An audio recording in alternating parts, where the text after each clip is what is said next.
right now we have our special guest, and she is hosting the Cognitive Liberty Conference, August 16th and 17th in Nashville. And my first question for Courtenay Turner is, are there virtual tickets or do we have to go to Nashville? There are virtual tickets. Yeah. Welcome. Good answer. All right. You can stay for a few minutes then. I know it's late, by the way. Sorry, we got started late. And thank you for being able to make it on the Zoom schedule that is always changing. All right. So when did you first think of this conference? And I gotta say, cognitive liberty is a phrase I've been using for a long time. So that's pretty interesting right there. And it's a beautiful webpage. I like this hero image coming back over the owl horns of the AT&T building in Nashville for those occultists who might study such things. And it's beautifully orchestrated here. So when did you think of, I'm going to have a conference on this topic of cognitive liberty? I don't know exactly when I had this thought, but I've been mulling it over for a while, like a really long time. And I kind of went back and forth on it. I think, I did that podcast with Jay Dyer, James Lindsay, and Stephen Conklin. And I've been wanting to kind of do like a part two, a follow-up to that. And scheduling is always kind of a nightmare, just trying to get everybody together. And so I had kind of put it on the back burner. Everybody was just really busy. And I was like, okay, well, it'll happen. And then I was like, no, I think this should be an event. And now, of course, we're getting closer to the election. I'm like, things are just really ramping up. And I feel like the dialectical warfare is really ramping up. So I thought this would be a perfect opportunity to get people together and, to demystify some of these concepts. So, yeah. Well, and it's a good time of year to do it because a lot of people are, they got time where they could consider such things in August. It's traditionally like a vacation month and people are getting ready for back to school, which means they have time to tune into a conference where you might learn a little defense against political and psychological warfare, if there's a difference, right? I mean, isn't politics warfare by another means? Isn't that a von Clausewitz quote from somewhere back in von Kriege? Aren't they just many bloodsuckers? So, yeah. Politics. Yeah. Politics, many ticks. That's a little Greek and Latin, I think, might be the mix there. All right. So in this conference, it's multiple days, right? It's 16th and 17th. So it's I would imagine it's a weekend. It's Friday and Saturday. Saturday. All right, cool. And for the people who show up live in person, where are you holding this? So it is a private location in the heart of downtown Nashville. It's a rooftop setting. It is beautiful, but the exact location will only be disclosed to those who purchase. Respect. All right, cool. And then for people who want to buy virtual tickets, is it like cheaper now to get the tickets, or is it better for them to wait till the last minute and make you worry if anyone's showing up? Do you have an early bird special? That's what I'm asking. Audience wants to know that. Yeah, I recommend you don't wait till the last minute, but you will have two options. So you can buy 1 or 2 days. So if you just buy 1 day, it is $17.76. And I just liked that, the essence of that. But if you buy 2 days, you get a great discount. It's $25. So that's kind of right there. Yeah. So that's good. $17.76. That's hard to say no to. I know. That's I'm going to start using that. I think that's a smart move. That's smart marketing right there. Thank you. All right. And then how long is each day of the conference? So day 1 will be a little bit shorter. So both days will have presentations and then a roundtable discussion. The day 1 will be probably like maybe from 11 to like 5 or 6. It's going to depend, but somewhere in that time frame. And people from the live stream will be able to submit their questions to the panelists. So immersive, interactive type of experience. And then day 2 will be much longer. And again, they'll do presentations. And then we're going to have, for the in-person audience, there will be about an hour break before we do the podcast discussion. And for the live stream audience, we're going to have content for you. We think we might have a violinist and some other musicians, and we might play some of my aerial videos. So it's not going to be just dead space. The live stream audience will have something. Of course, you can take your time, do whatever you want during that hour as well. And then we'll have the roundtable discussion, and both the in-person as well as the live stream will have an opportunity to submit their questions for the panelists. So yeah, so roughly that day might go a little bit longer, maybe till like 7. And then we're also offering I think this is a really cool opportunity for those who want to sponsor the event. It's a much higher ticket item, but they will be able to have dinner with the speakers and us it'll be like a farm to table dinner in a rooftop setting in downtown Nashville. So. That's so cool. Scott, are you going?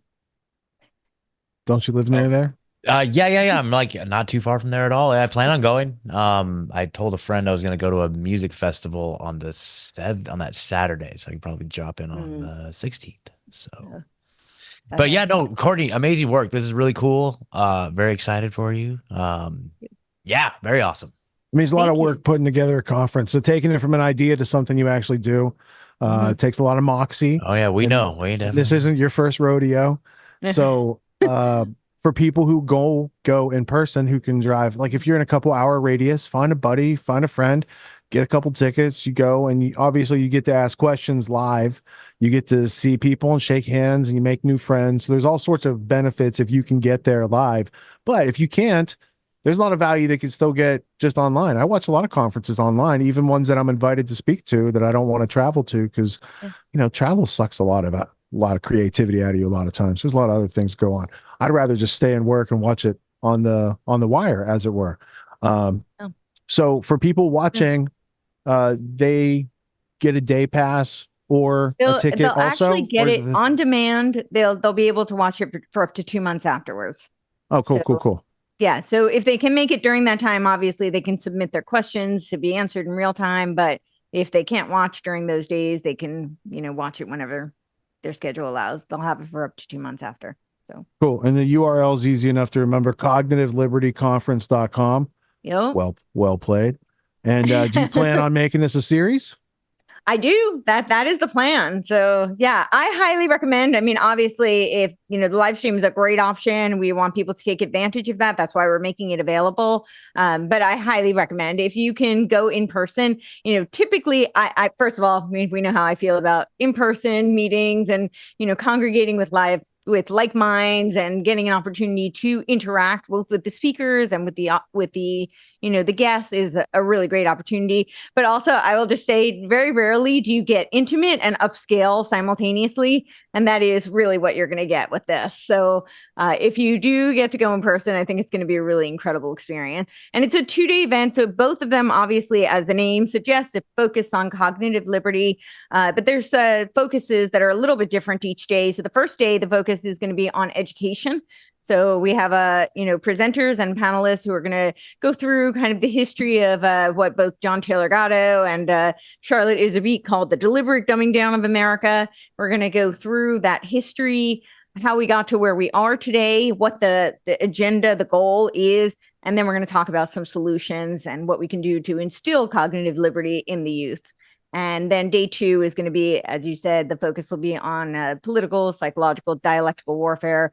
We're going to talk about some of the philosophical roots of the dialectic, demystify that for people. So it's not just this kind of like highfalutin academic term, but really understand how it's being utilized and weaponized and how it's affecting them in their everyday lives, especially on social media, but not just social media. It's become so much a part of the inculcated experience. So we're going to, explain some of that so that people can step outside the wizard circle and hopefully not fall into the traps.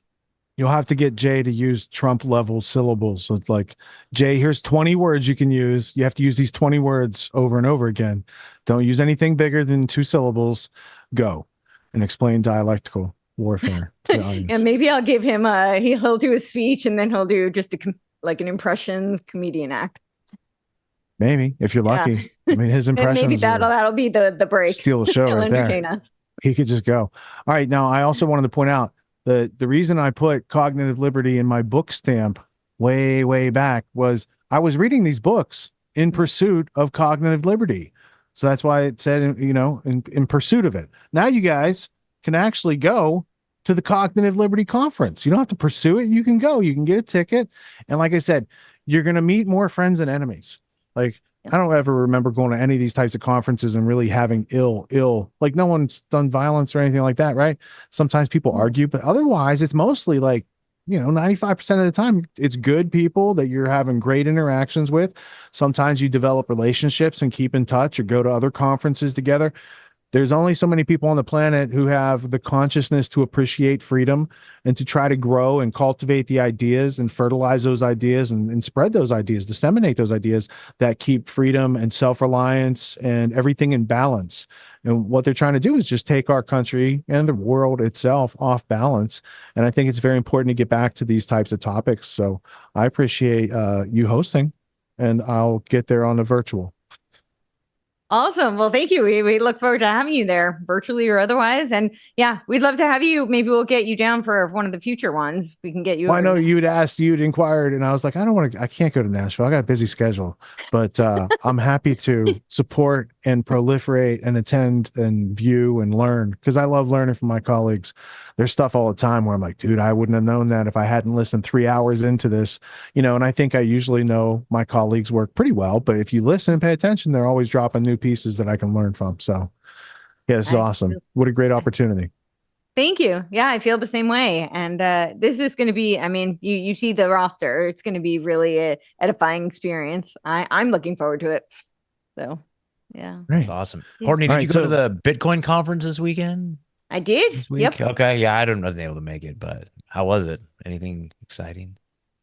It was really interesting. Trump gave a very interesting speech. Yeah, it was. Yeah. Yeah, it was definitely interesting.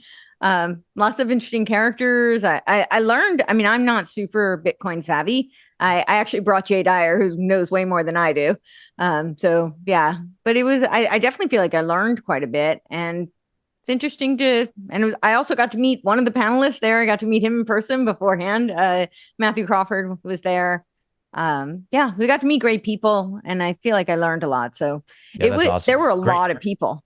Great networking opportunity for sure. Yeah. Yes. Yeah. And unlike the Libertarian convention where Trump said free Ross and he would do it on day one, the Bitcoin conference is full of billionaires who can actually hold him to account.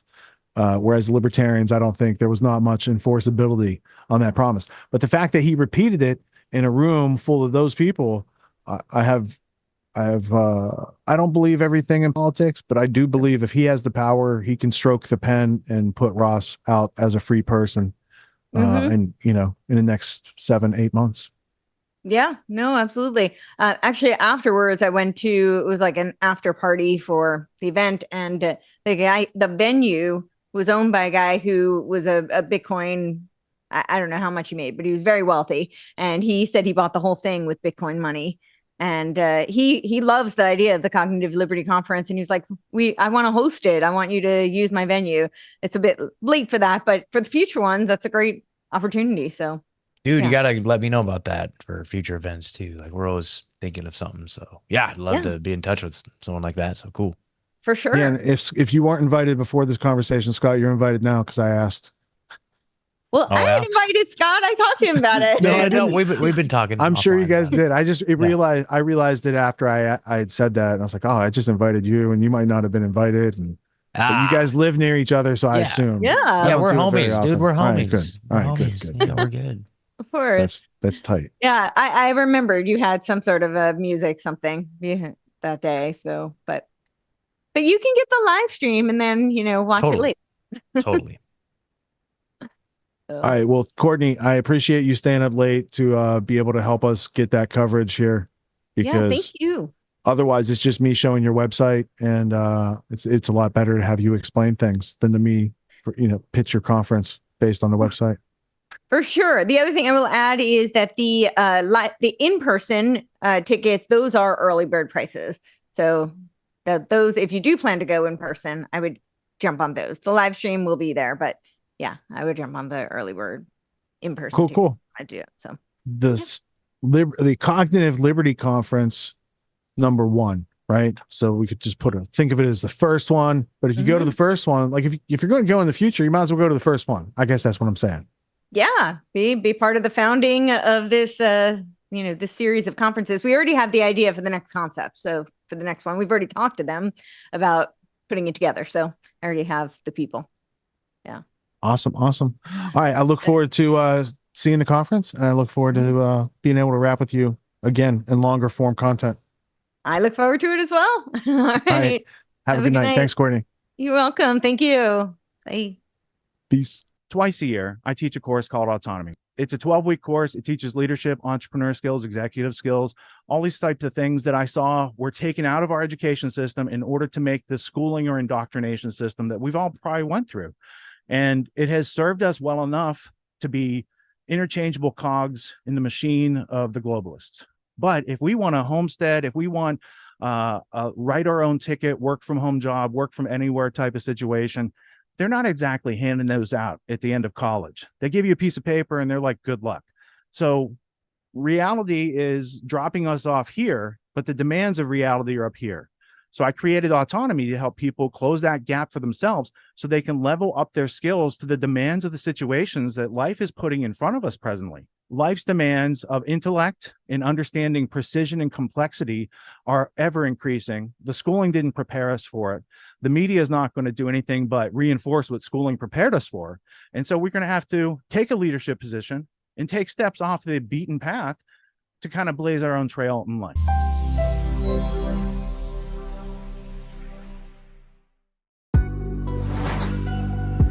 What makes the Grand Theft World podcast unique, invigorating, exciting, and informative? Most other podcasts out there are either doing straight up interviews or they're just covering the daily news. They're covering current events from the day they happened. And that is effective. It's useful. It's a great starting point. And then sometimes these current events change during the week past the first story. So we like to give it a little time. You have to wait till some of the dust settles on these stories in order to give them accurate coverage. And the other thing that's really missing in the media landscape is covering the articles that are coming out every day. That's great. That's necessary. But who's bringing in contextual history so that you can understand what has been going on for decades and decades to lead up to the machinations and actions that we see unfolding today? So what we do here on the podcast is we cover current events. Many of these things are censored, but we wait about a week. As a forensic historian, I focused mainly through my career on the history of globalism and collectivism and things that they call maybe the New World Order. There's a lot of facts to these sort of circumstances, groups, events, activities, working groups that they've had over time. So for Grand Theft World listeners, we not only break down the current events, most of which that are censored during the week, we provide you with contextual history, we give you the source notes, the references, we do deep dives, and this really empowers you with an understanding of context and history so that you can make more informed decisions in your life. There's also a community, a membership where you guys can actually ask questions and we can get into the show and we can share evidence. And there's a town hall weekly for Grand Theft World for those who listen to it and are interested in covering the stories that we don't get to during a 6-hour show. Listening to it an hour a day, you could easily consume the week's news, but you're going to have substance and meaning and context and understanding. And with that, you can make higher quality decisions in your life. So if you're interested in more quality in your life, go to grandtheftworld.com, click podcast at the top, and we'll see you there. Thank you. These allegations are false. This isn't Grand Theft Auto, folks. This isn't a video game.